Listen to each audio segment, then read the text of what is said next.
반갑습니다. 오늘은 여러분들과 함께 창세기 1장의 책으로 복음의 고향이라는 제목을 놓고 함께 말씀 상고하고자 합니다.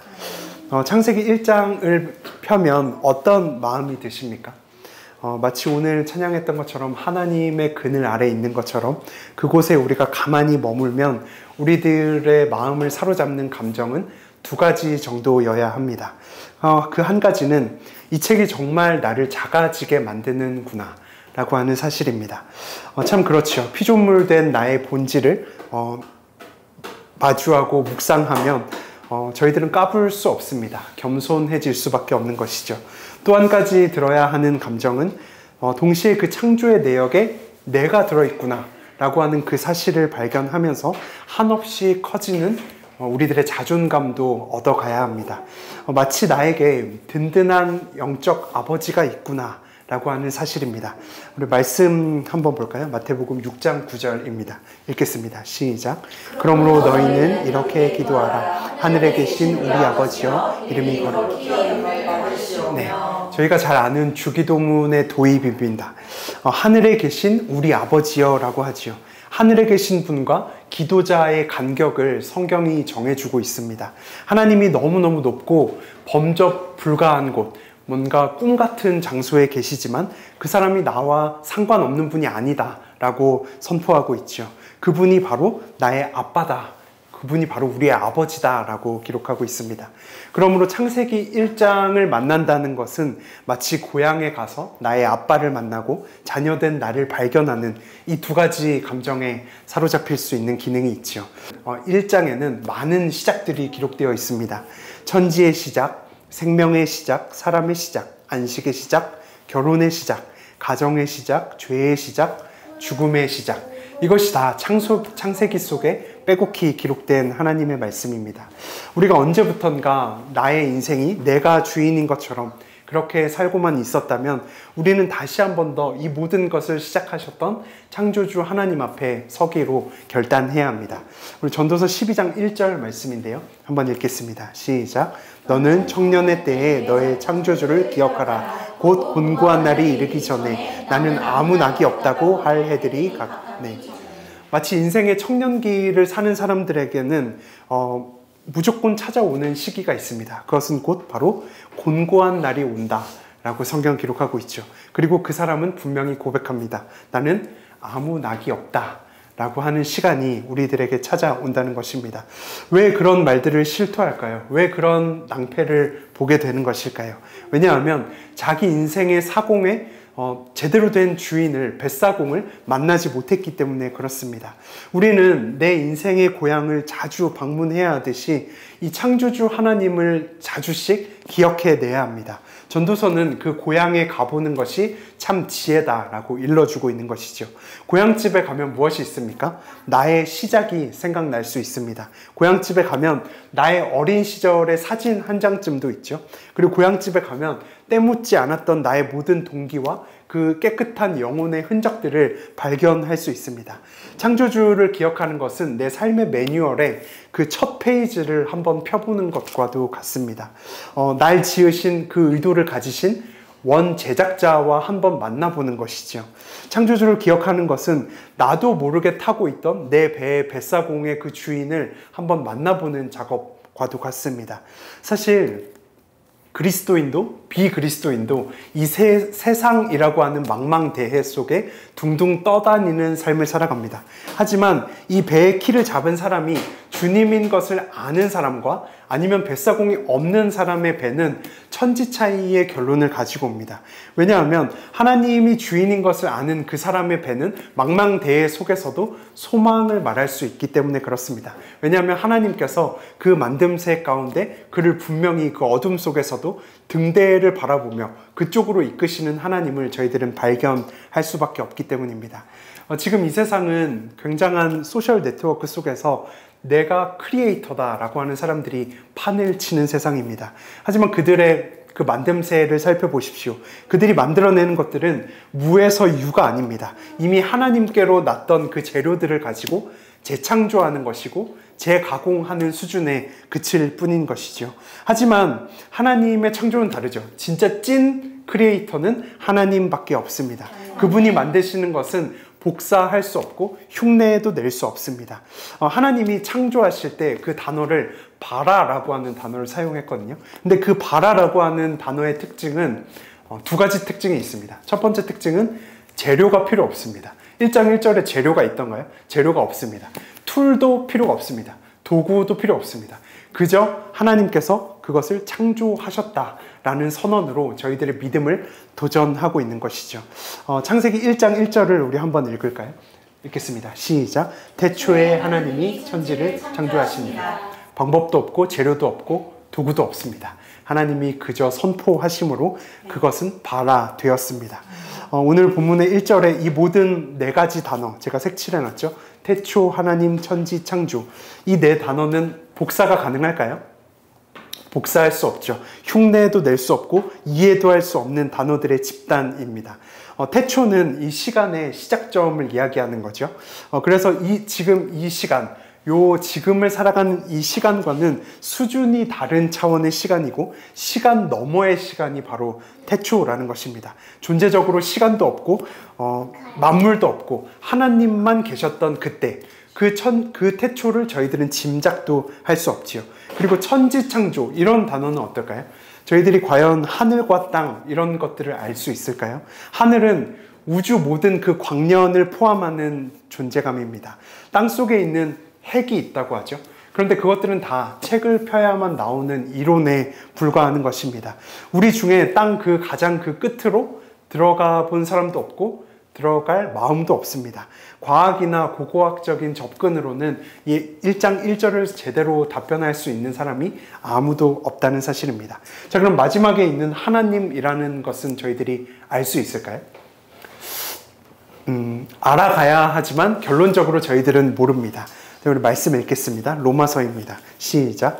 깊도다 하나님의 지혜와 지식의 풍성함이요 그의 판단은 헤아리지 못할 것이며 그의 길은 찾지 못할 것이로다. 아멘. 자, 이사야 말씀도 한번 읽겠습니다. 시작. 이는 내 생각이 너희의 생각과 다르며 내 길은 너희의 길과 다름이니라. 여호와의 네. 하나님이 우리를 이 땅에 지으시고 어느 길 위에 두셨습니다. 저희도 지금 이 성전이 수지구 수지로 어느 길 위에 있지요. 사람은 정한 그 길 위에 서 있을 수 있습니다. 하지만 하나님이 인도하시는 길은 절대 알 수가 없습니다. 왜 도무지 모를까요? 하나님의 길은 다른 차원에 있기 때문입니다. 우리 말씀 볼까요? 시편 77편 19절입니다. 시작. 주의 길은 바다에 있었고 주의 고든 길이 큰 물에 있었으나 주의 발자취를 알 수 없어. 주의 길이 어디에 있다고 기록합니까? 바다에 있다고 기록합니다. 하나님의 길은 바다에 있다고 할 만큼 굉장히 기이한 수준이어서 저희들이 가진 어떤 내비게이션을 찍어도 그 길은 나올 수가 없는 길입니다. 자, 그리고 그 아랫줄에 큰 물이라고 하는 것이 나오죠. 저희들이 길을 가다가 큰 물을 마주하면 저희들은 어떻게 할까요? 무섭고 두렵고 후퇴하고 우회하거나 도망치길 좋아할 것입니다. 하지만 하나님 편에서 그 큰 물은 곧았다라고 말씀하십니다. 그 길이 최단 경로이고 그 길이 최적의 경로다라고 말씀해 주십니다. 저희들이 이런 하나님의 뜻을, 이 하나님의 인도하심을 절대 헤아릴 수 없겠죠. 이것이 바로 저희들이 창세기 1장 그 복음의 고향에 찾아가서 하나님 아버지, 나의 아빠를 만나야 하는 이유를 발견하게 되는 것입니다. 오늘 여러분들과 함께 이 복음의 고향에 함께 방문하고 그분의 만듦새를 확인하고 그 안에서 하나님께서 인도하시는 그 길을 바라보며 위로의 메시지를 발견하는 축복이 있기를 주님의 이름으로 소원합니다. 자, 그럼 첫 번째 메시지인데요. 저희들이 이 복음의 고향에 방문하면 첫 번째로 만나게 되는 것이 있습니다. 한번 따라할까요? 옛사람을 만납니다. 옛사람을 만납니다. 네.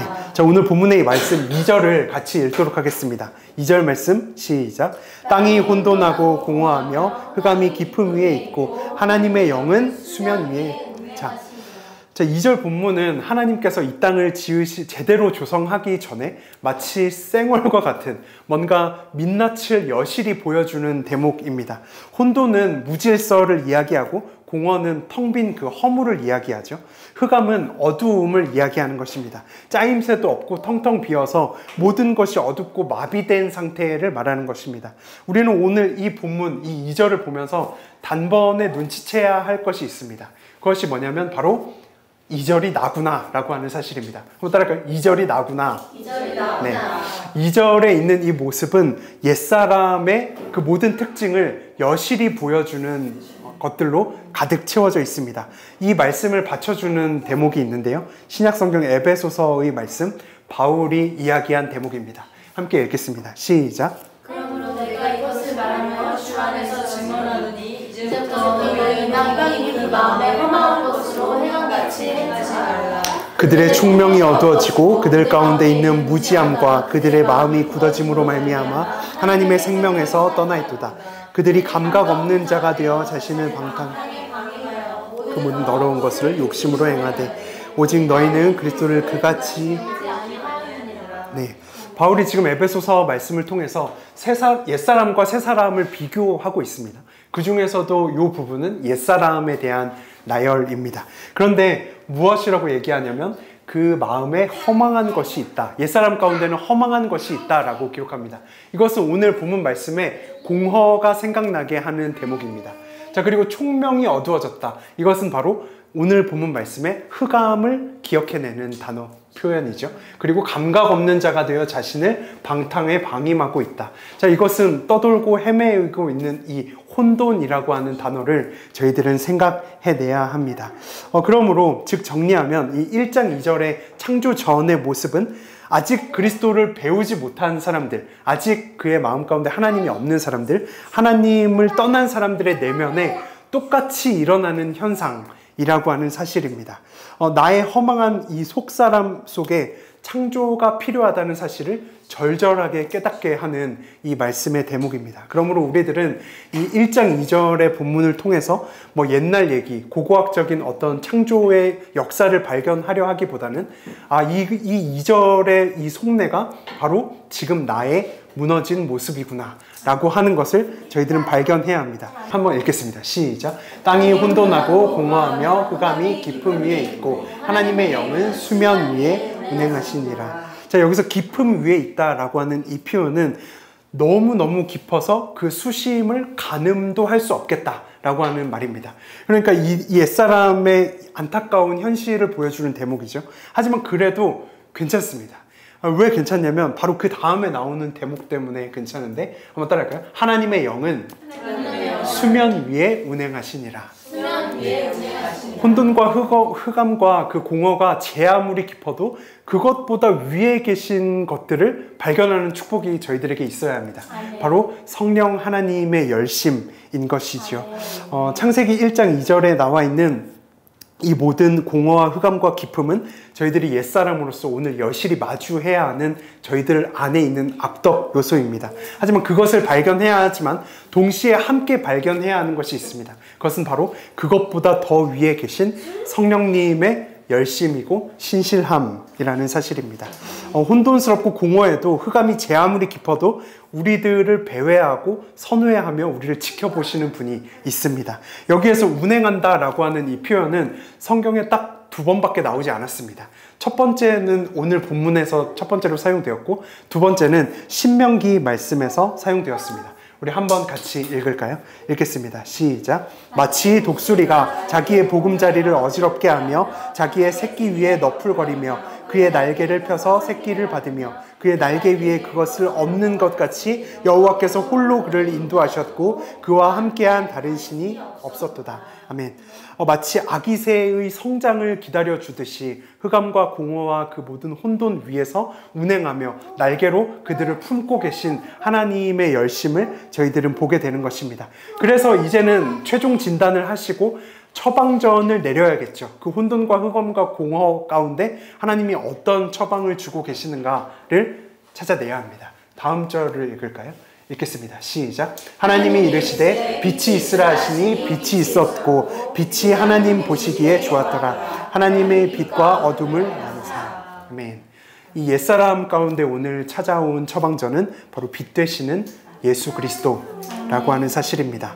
요한복음 12장 46절입니다. 함께 읽겠습니다. 나는 빛으로 세상에 왔나니 무릇 나를 믿는 자로 어둠에 거하지 않게 하려 함이로다. 아멘. 우리는 이 말씀에서 말하는 빛이 태양빛이 아닌 것을 눈치채야 합니다. 왜냐하면 태양은 몇째 날에 만들어지냐면 넷째 날에 돼서야 발견되기 때문입니다.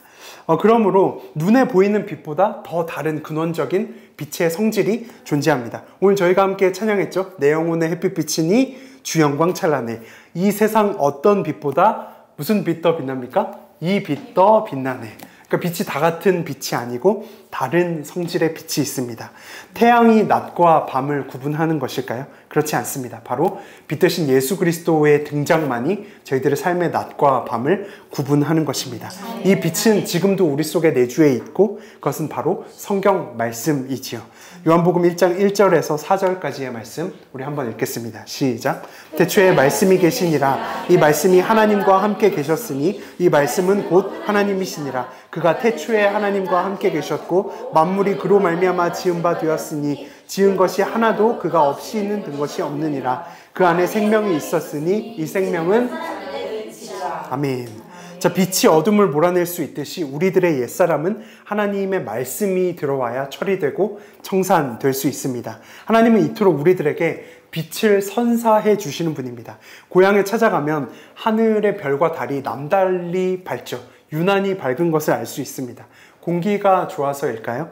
저도 결혼 후에 이따금씩 이제 아내의 고향에 방문하면 그곳에 있는 자연을 누리기를 좋아했습니다. 밤하늘의 별을 보면 굉장히 밝고 빼곡한 그 하나님의 솜씨를 저도 보았는데 그때마다 그것이 정말 하나님의 선물 같다라는 생각을 하곤 했습니다. 하나님은 그런 빛을 하늘에 아주 촘촘히 박아두셨습니다. 하나님이 보시기에 좋았더라. 그 말씀을 하시기 위해서 명분상 박아두셨을까요?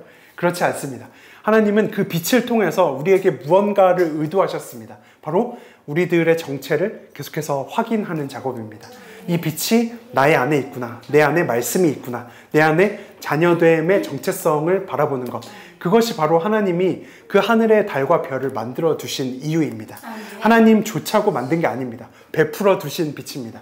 우리 한번 말씀으로 확인할까요?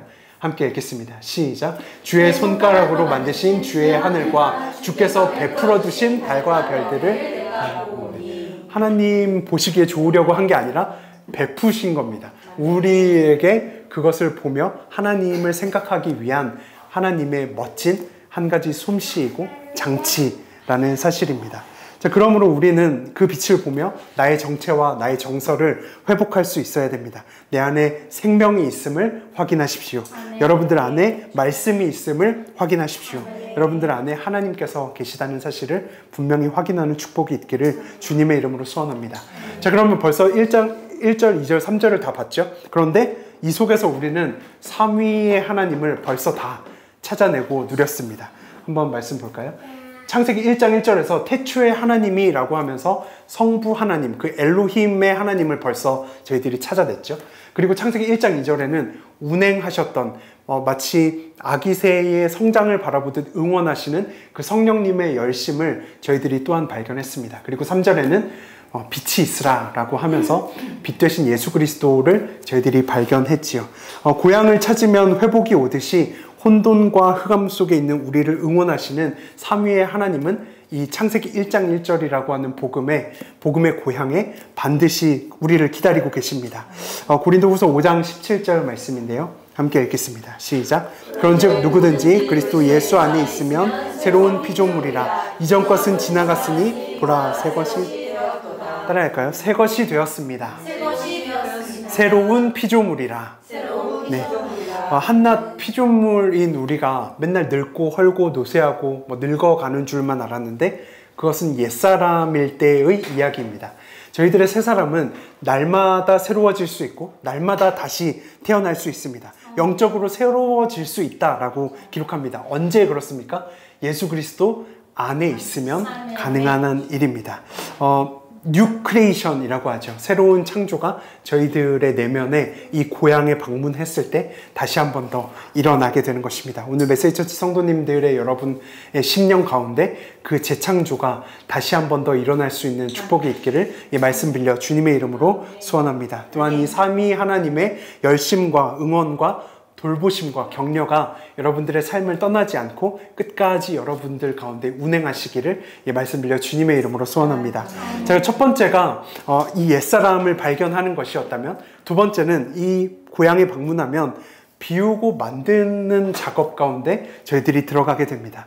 자, 우리 6절부터 8절까지의 말씀인데요. 함께 읽겠습니다. 시작. 하나님이 이르시되 물 가운데 궁창이 있어 물과 물로 나뉘라 하시고 하나님이 궁창을 만드사 궁창 아래의 물과 궁창 위의 물로 나누게 하시니 그대로 되니라. 하나님이 궁창을 하늘이라 부르시니라. 저녁이 되고 아침이 이는 둘째 날이니라. 네, 첫째 날 어둠과 빛을 만드셨다면 이제 둘째 날은 궁창과 바다를 만드셨습니다. 온통 물로만 가득 차 있던 곳을 하나님께서 두 개로 찢어내신 거죠. 이 말씀을 보면서 저희들이 첫 번째 교훈으로 얻어야 할 것은 하나님께서 우리에게 뭔가를 만들고 저희에게 가장 먼저 가르쳐 주고 싶었던 것은 바로 거룩이라고 하는 것입니다. 나누는 작업, 나누는 것은 구별이거든요. 구별은 거룩입니다. 그러면 하나님께서 이 땅에 빛과 어둠을 만드시고 저희들에게 가장 먼저 일러주신 교훈은 무언가 나누는 것, 빛과 어둠을 나누시고 빛에 거하라십니다. 어두움은 복되지 못합니다. 빛이신 예수께서 오셔서 빛에 거하라고 요청하시는 거죠. 그리고 그 물이 궁창 아래의 물과 궁창 위의 물로 나누어지게 합니다. 그래서 빈 공간이 생기게 하시는 거죠. 마치 무대를 만드는 것과도 같습니다. 빈 공간을 먼저 만드는 하나님의 작업을 저희들이 바라보게 됩니다. 사진 하나 볼까요? 잠시 주일학교의 그 동심으로 돌아가서 하나님께서 만드신 그 역사를 보면 먼저는 빛과 어두움을 만드시고 그 안에다가 해와 달과 별을 막 이렇게 채워 넣으셨습니다. 자, 그리고 하늘과 바다를 만드시고 그 다음에 물고기와 그 새들을 촘촘히 박으셨죠. 자, 그리고 먹을 것 열매와 그 모든 과실을 만드시고 그것을 먹고 마시고 누릴 동물과 사람을 만드셨습니다. 그러니까 142536 공식입니다. 그러니까 하나님이 그냥 랜덤으로 뚝딱뚝딱 바쁘게 지으신 것이 아니고 무대를 만들고 채우시고 무대를 만들고 채우시고 누릴 것을 만드시고 채우시는 하나님의 솜씨를 저희들은 발견하게 되는 것입니다. 그런데 우리들의 문제는 무엇입니까? 이 과정은, 이 바탕이 만들어지는 1, 2, 3은 무시하기를 원하고 계속 여섯째 날만 보여달라고 조르는 것에 있습니다. 하나님께서 바탕을 만드셔야 저희들에게 여섯째 날을 주실 수도 있는데 저희들이 이 다섯째 날을 기다리기 너무나도 힘들어하는 것이죠. 이것은 고향을 방문한 자식 중에 가장 나쁜 자식입니다. 이 절차를 무시한 채 계속 자기의 필요만을 구하고 있는 것이죠. 인간에게 있어서 가장 심한 욕이 뭔지 아십니까? 네가 인간이냐? 라고 하는 욕입니다. 하나님 앞에서 뭔가 그 인간의 도리를 다하지 않는 것, 하나님의 그 뜻과 헤아림을 이해하려 들지 않고 무조건 여섯째 날의 결과물만 달라고 조르는 것은 하나님을 그저 신앙의 보조수단으로 여기는, 대우하지 않는 정말 옛사람 중에 옛사람의 모습일 수 있습니다. 하나님은 저희들의 것을 먼저는 계속해서 비우는 작업을 하십니다. 바탕을 만들기 위해서입니다. 나의 건강을 채우시지 않고 나의 재정을 채우시지 않고 나의 형편과 환경을 계속해서 비워내는 작업을 하십니다. 우리는 창조를 생각할 때 뭔가가 만들어지고 형성되고 꽉 차고 넘치고 쌓여야만 이것이 창조다라고 생각하는 경향이 있습니다. 하지만 하나님 편에서의 창조는 물과 물 사이를 찢어버리십니다. 우리들의 인생을 찢고 우리들의 삶 가운데 빈 공간을 마련하는 것도 하나님 편에서는 분명한 창조의 한 가지 형태라는 사실입니다. 그리고 텅 빈 창공과 그 바다와 하늘이 비로소 텅텅 빈 채로 나타났을 때 하나님은 그분의 작업을 시작하기 시작합니다. 바다에 물고기를 넣으시고 춤추게 만드시죠. 하늘에 날개 있는 새들을 빼곡히 넣으시고 그들이 날갯짓 하도록 만드셨습니다. 물과 물 사이에 텅 비게 만드시는 그 하나님, 그것을 보면서 저희들은 어떤 교훈을 얻을 수 있을까요? 저희 또한 이 하나님이 일하실 수 있는 빈 공간을 가장 먼저 마련해 두어야 한다는 사실입니다. 하나님께서 일하실 수 있는 공간, 하나님께서 뭔가를 그려 넣으실 수 있는 빈 도화지를 나의 안에 마련해 두어야 합니다.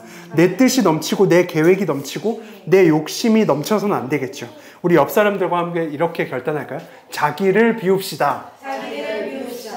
한 번 더. 자기를 비웁시다. 자기를 비웁시다. 네. 자기를 비우면 어떻게 될까요? 가벼워져요. 뭐 그런 거 말고. 자기를 비우면 어떻게 될까요? 자기를 비우면 망할까요? 자기를 비우면 손해볼까요? 자기를 비우면 낭패가 찾아올까요? 그렇지 않습니다.